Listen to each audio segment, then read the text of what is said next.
আসসালামু আলাইকুম। Once again welcome to Nazmul English teaching home. সুপ্রিয় শিক্ষার্থী, আশা করি আপনারা সবাই ভালো আছেন, সুস্থ আছেন। আজকের এই ক্লাসে আমি আরেকটি গুরুত্বপূর্ণ ইমেল রাইটিং নিয়ে আলোচনা করব। আজকের এই ক্লাসের ইমেলের টপিকটা হচ্ছে the foods and food habit of Bangladeshi people. বাংলাদেশের মানুষের খাবার এবং খাদ্যাভ্যাস সম্পর্কে একটি ইমেল। সুপ্রিয় শিক্ষার্থী, ইমেল লেখার আগে আপনাকে কয়েকটি জিনিস খুব লক্ষ্য রাখতে হবে। সেটা হলো ফ্রম টু সাবজেক্ট, অর্থাৎ এই তিনটি জায়গা আপনাকে যথাযথভাবে ফিল আপ করতে হবে। ফ্রমের জায়গায় আপনার জিমেল অ্যাড্রেসটা লিখবেন। টু এর জায়গায় যাকে উদ্দেশ্য করে আপনি ইমেলটি লিখবেন তার জিমেল অ্যাড্রেসটা এখানে লিখে দেবেন।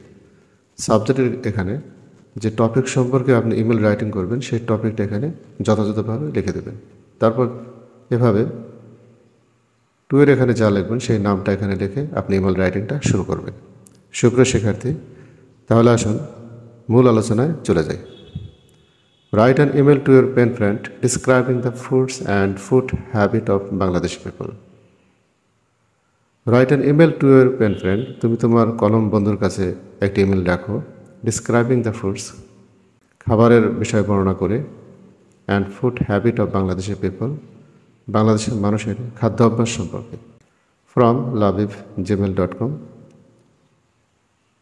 from labib@gmail.com to darcy@gmail.com. Subject: about the foods and food habit of Bangladeshi people.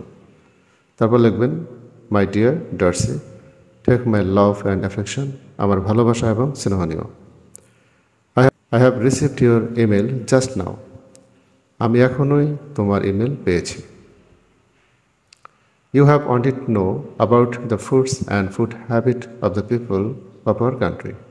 You have wanted to know, তুমি জানতে চেয়েছ, অ্যাবাউট দ্য ফুডস, খাদ্য সম্পর্কে, অ্যান্ড ফুড হ্যাবিট, খাদ্য অভ্যাস সম্পর্কে, of the people of our country, আমাদের দেশের মানুষের। তুমি আমাদের দেশের মানুষের খাবার খাদ্যাভ্যাস সম্পর্কে জানতে চেয়েছ। I will write you a few lines about it, আমি তোমাকে এ সম্পর্কে কয়েকটি লাইন লিখব। আ ফিউ মানে হলো কয়েকটি। The people of Bangladesh are used to taking 3 meals a day, breakfast, lunch and dinner. The people of Bangladesh are used to, বাংলাদেশের মানুষ অভ্যস্ত, টেকিং 3 meals a day, দিনে 3বার খাবার খেতে। বাংলাদেশের মানুষ দিনে 3বার খাবার খেতে অভ্যস্ত। ব্রেকফাস্ট নাস্তা, সকালের নাস্তা, লাঞ্চ দুপুরের খাবার, অ্যান্ড ডিনার রাতের খাবার। বাংলাদেশের মানুষ দিনে 3বার খাবার খেতে অভ্যস্ত, সকালের নাস্তা, দুপুরের খাবার এবং রাতের খাবার। They are fond of rice, fish, vegetables and pulses, তারা ভাত, মাছ, সবজি এবং ডাল খুব পছন্দ করে। ফন্ড অফ মানে হলো পছন্দ করে। People usually eat rice and 1 or 2 curries for both lunch and dinner, মানুষ সাধারণত দুপুর এবং রাতের খাবারে ভাত এবং 1 বা 2টি তরকারি খায়। ডিনার অর্থ হলো রাতের খাবার, ইউজুয়ালি অর্থ হলো সাধারণত, কারিস অর্থ হলো তরকারি। এভাবে শব্দার্থগুলো একটু মিলিয়ে পড়বেন, তাহলে ইমেলটা আপনাদের সহজেই আয়ত্তে চলে আসবে। There are large varieties of fish in our country, আমাদের দেশে বিভিন্ন জাতের মাছ পাওয়া যায়।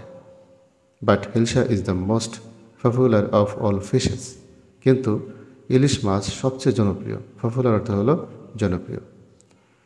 We have also different types of fruits including mangoes, jackfruits and banana etcetera, আমাদের কাছে আম, কাঁঠাল, কলা ইত্যাদি সহ বিভিন্ন ধরনের ফলও রয়েছে। We have different kinds of pithas during the winter season, শীতকালে আমাদের বিভিন্ন ধরনের পিঠা থাকে। নো মোর টুডে, আজ আর নয়। I shall be very happy if you reply me about your country, তোমার দেশ সম্পর্কে উত্তর দিলে আমি খুব খুশি হব। Your ever friend, your ever loving. সুপ্রিয় শিক্ষার্থী, যদি এই ক্লাসটি ভালো লেগে থাকে লাইক, কমেন্ট, শেয়ার করে পাশেই থাকবেন। সবাই ভালো থাকবেন। আসসালামু আলাইকুম।